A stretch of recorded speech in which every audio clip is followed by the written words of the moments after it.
Hey guys, welcome back to Bunga's Custom Bikes. So, we are back working on the Shovelhead, and as you can see, we have some new technology. I've been told that I'm a little hard to hear in videos sometimes. We have microphones now. Hopefully I'm not screaming too much in your ear with the microphone. But, let's get to work. So, I'd like to start, or finish, mocking up the rear end for the hardtail. That being said, we got to do some things first. We got new tires, new wheels, all from TC Bros. Still looking out. Hook me up, hook me up. But anyways, we got some real cool, nice chrome wheels. And of course, the Shinko 270s. You know, it's that vintage style. And it's white wall. So, something interesting about white wall tires, that a lot of people didn't know. If it's a true white wall, and not something that's just covered up black rubber like painted, it'll come with this yellow, or it's kind of like blue. If you see it, it's not true white, it's blue. And all that is it's a protective coating to protect the white. On a true white wall tire, the line of white that you see is actually untinted rubber. Natural rubber is white. So that's what you're seeing. They put this blue film on it to protect it. Real easy to get off. Just some soap and water and just scrub it, and it'll come clean and turn white. But for the time being, we're going to leave that on there because I don't want to get the white walls all greasy and gross. So let's mount some tires. I'm not going to show you that. Y'all have seen me mount tires before. So if you have any questions about that, go back to the tire mounting video.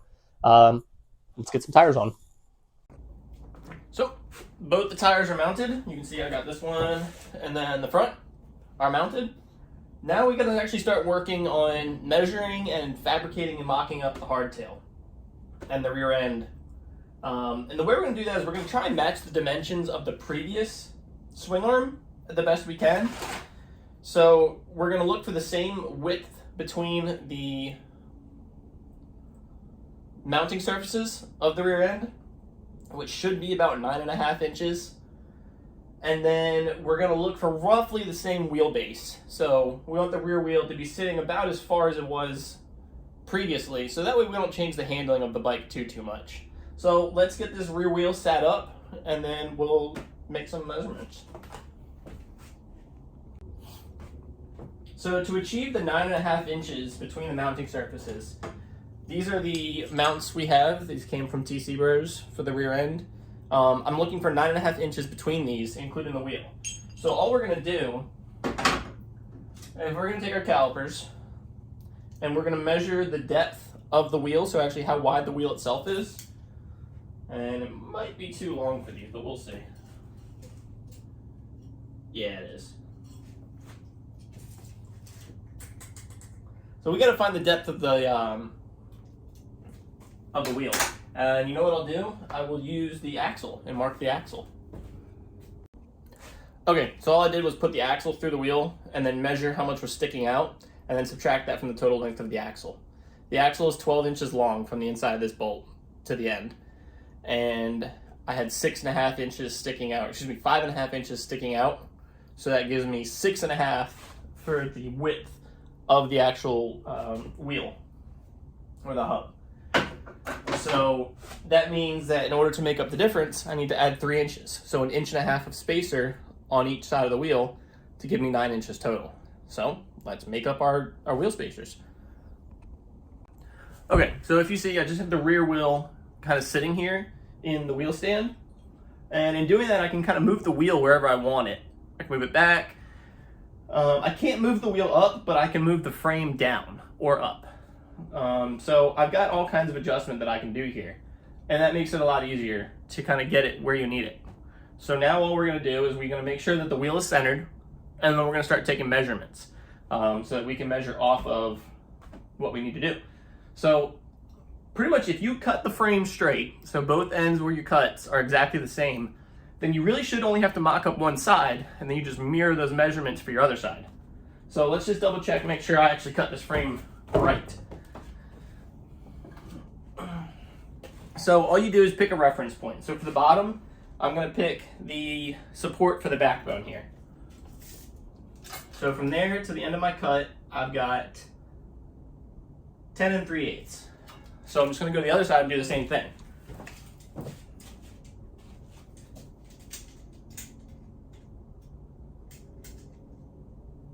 Yep, 10 and 3/8. So I know that those cuts are good. So my bottoms on both sides should be exactly the same. For the top here, I could use this cross beam or this cross support for the oil tank as my reference point. However, that was welded on aftermarket, so I don't know if the person who welded that on has it right. So we're going to use this bolt mount here and kind of triangulate it down. So we'll put our tape measure right on the end of that bolt. And I'm at 13 and 7/8. So we're going to do the same thing. We'll just come to the other side. And like magic, 13 and 7/8. So I know that all my cuts are square. So now all I need to do is get my metal and start laying it out, see where I want it. Oh, I stand corrected. The next thing you want to do is measure to the wheel. Make sure that your wheel is straight and not cockeyed one way or the other. So same thing, find a reference point. So I'll use the front motor mount. Come to the wheel. I've got 35 and 7/8 at the axle. So now we'll do the same thing on the other side.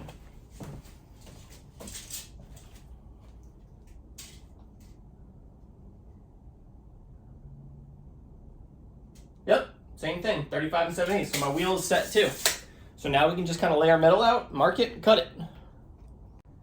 Okay, so this is kind of what I got mocked up. You can see I've got the bottom frame tubing and the top frame tubing, and they're just held on with clamps and vice grips right now. But really what I'm looking for is the angles of how they're going to come down to this mounting plate. In an ideal world, you'd want both of them pointing right to the axle nut because that's where all the forces are going to be generated. In this case, I've got one pointed directly at the axle nut and another one's close. Yeah, I'm not too worried about it. So again, this is just kind of for mock-up. Next step is going to be actually cutting metal. So we're going to mark, kind of where our cuts are going to be, and then we'll get to cutting. So let's get it done. Well, we have our top tube, as you can see, marked by T, and then we have our bottom. And they're both cut to the size I want them, and I've measured them. So we can just go ahead and tack up this side, or I highly suggest cut the other side first. Make sure they all fit and it's all groovy and copacetic before you start welding. So let's cut some more metal. So everything's kind of set out where I want it. As you see, I got the magnets holding it in place, some clamps holding it in place. This top piece is just held in by pure tension. So what I'm going to do next is I'm just going to tack weld down here onto the axle. I'm not going to tack weld anything onto the frame yet, because we need to put some slugs in there to actually support the frame. If y'all remember that from my very first video ever about fabrication, we got to put those 3/4 inch slugs in there to actually support that frame and support that butt joint. So let's get this tacked, and then we'll get the other side tacked, and then we'll pull this away, put those slugs in, rosette weld them, and then we'll put the frame back on. Let's get to it.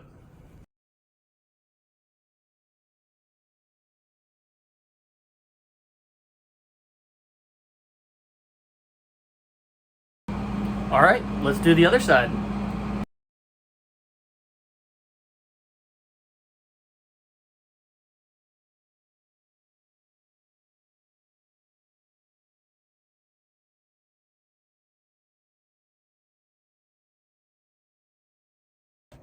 Okay, so we got our frame sections all tacked up. You can see I got this side here, and then it's probably still hot. This other side here. Now I'm going to put our slugs into the ends here, weld them in, and then we'll put the tubes onto it and put the whole thing together. So the slugs are in, and all I'm using is just some 3/4 inch all thread. Let me grab this real hot. Just this right here. You want it to be pretty close to the inner diameter of both tubes. It doesn't have to be perfect. It's just basically so that the butt joint doesn't have like bend to it. It's something in there solid that'll support that weight. We're going to do it up on the top and the bottom. So let's tack the top in and then we'll get the bottom done.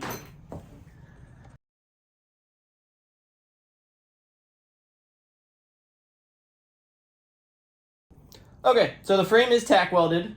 I'm only going to leave it tacked for now because we have a couple other things we need to kind of mock up. And then once everything is where we want it, we'll go ahead and finish weld everything in. So the next thing I want to do is I want to get the transmission on the transmission mount, just kind of sitting there. That way we can figure out our clearance for our fender and for our seat. So let's do that real quick. So transmission's back in. I kind of want to do a different fender than what I normally do and what y'all have seen before. So, you know, traditionally, I know you can't really see all of it. Traditionally, I just do kind of this, you know, full fender. It's going all the way to the back. But I think this time I kind of want to only do like a half fender. So like to here. Let me move it so you can actually see what I'm talking about. I don't think I want to cover like half the wheel. I kind of like how that looks.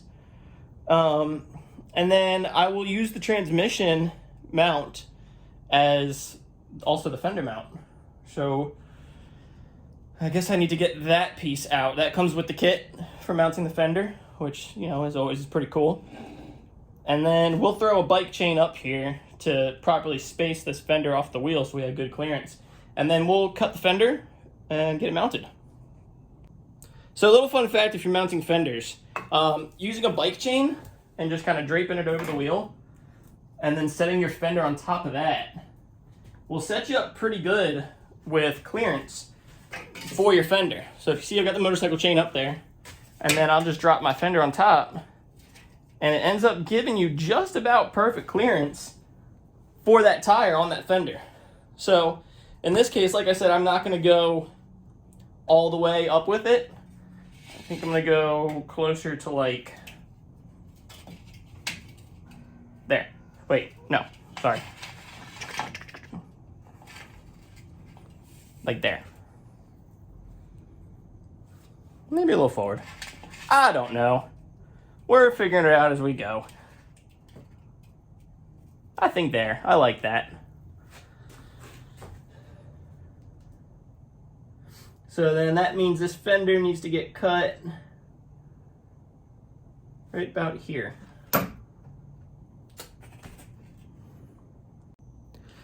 So kind of a weird angle, but you can see I've got the fender support bracket mounted to the transmission support, or bracket, plate, whatever. Now next thing we want to do is we're going to go ahead and get the seat mocked up. So let's get that out. So just do a quick little tack weld on the front of this just to kind of hold it in place. Then we need to get the springs on it and then figure out where our cross beam is going to go. Pretty simple with the seat. So this is how most solo seats mount. You've got this piece up front that mounts to the, I'm going to call it a bung. And there's a bolt that goes through it. And then you get the springs in the back. And this is what kind of gives you rear suspension on a hardtail. Otherwise you'd be feeling every bump. And then there's these dowels that mount onto a crossbar that we're going to put here that also go through the springs. So let's get that done. So we're just kind of looking at where these springs are going to fall, or where the mounts are going to fall for them. And it's looking like it's going to be just in front of the fender, which is cool because that kind of gives a little more support for the fender as well. So I've got some pre-cut frame tubing over there. I'm going to go grab that real quick. I'll set this down, and we'll kind of see where it's going to land.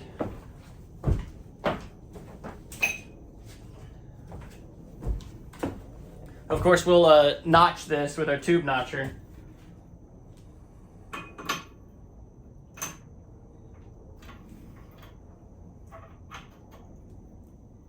Yeah, so kind of like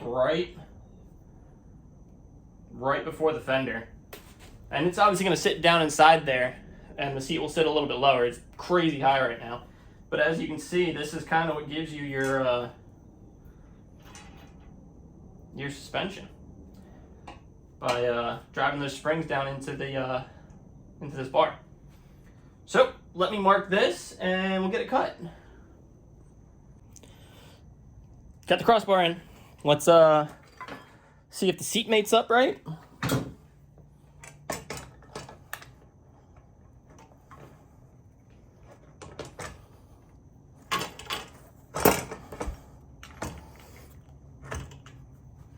If I can get it on, goodness gracious. Shoot.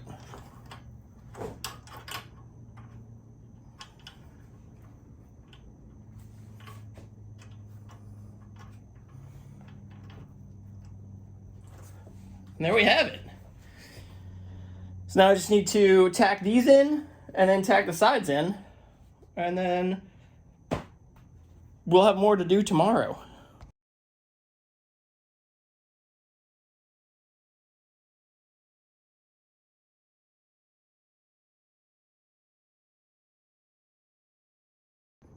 So I'm gonna come back out tomorrow.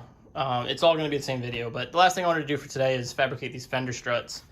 So normally, you know, you see it with a big like sissy bar that comes out to like here, and it's just real big, but I kind of want something more subdued. So I just went with these small struts, and it's just gonna kind of attach right there and go down. If you see there's a little bit of a bend in it to kind of get those angles and that styling. And then I'm just gonna mirror it on the other side. So I'll show you all how I do that.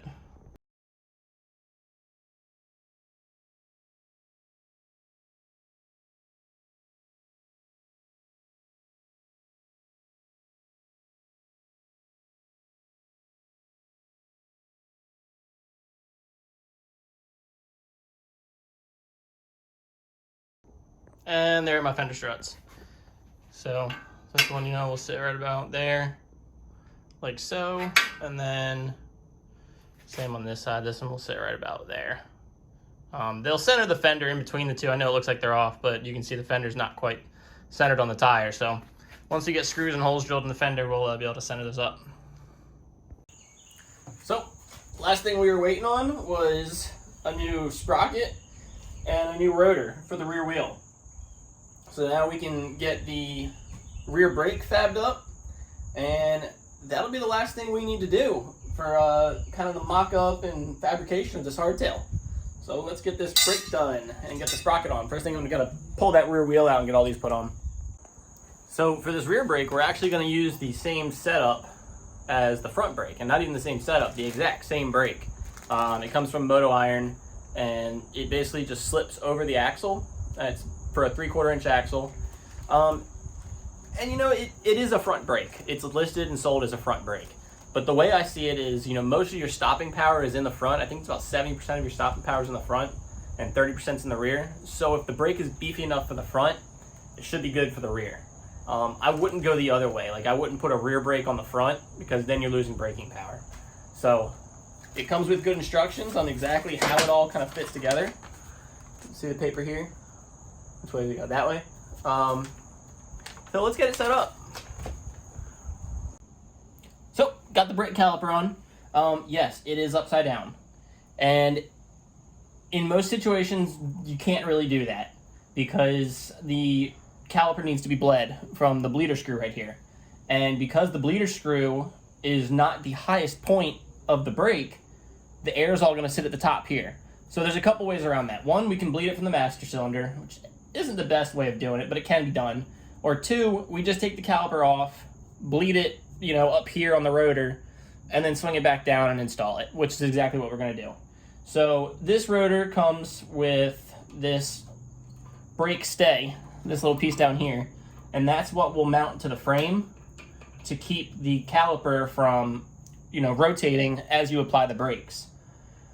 What's cool about this one is it is adjustable. It's basically just a Heim joint that you can adjust in or out. So as you move your wheel back and forth to adjust the chain tension, you can move the brake stay with it. So we're gonna get that tacked onto the frame, and then that should be it. So let's get that welded up, and then we'll do a quick walk around of everything we've done.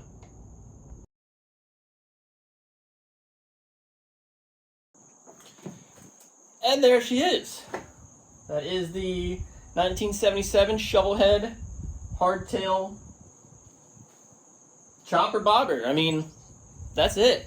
I just wanted to kind of show you all the process that I go through when I dry fit or mock up a build. Obviously, it is nowhere near road ready. All the welds are still just tacked. The engine needs wiring, it needs paint. I mean, it still needs everything. But I just kind of want to show you the process I go through when I'm fabricating a frame or fabricating different parts. So, you know, in the last two videos, we put the Springer front end on it. We did new handlebars, chopped the frame, did a hardtail frame. We put that gas tank and battery box on it. We got the rear fender on it, new seat, new rear brake, new front brake. Yeah, I mean, we did a lot. So in the next couple videos, I'm kind of want to make this a series, We're going to show you how to go through and rebuild the Shovelhead engine. We're going to rebuild that 4-speed trans because it's not really acting right. And then we're going to get this hog up and running with the BDL belt drive conversion on it. It's going to be fun. But I need to know, how should I paint this? I was thinking gray and red frame, but I don't know. If y'all made it this far in the video, let me know in the comments what you think I should do about paint. And whatever idea I really like, I'll paint it. So, that's all I got for y'all. As always, thanks for watching. Keep riding, friends.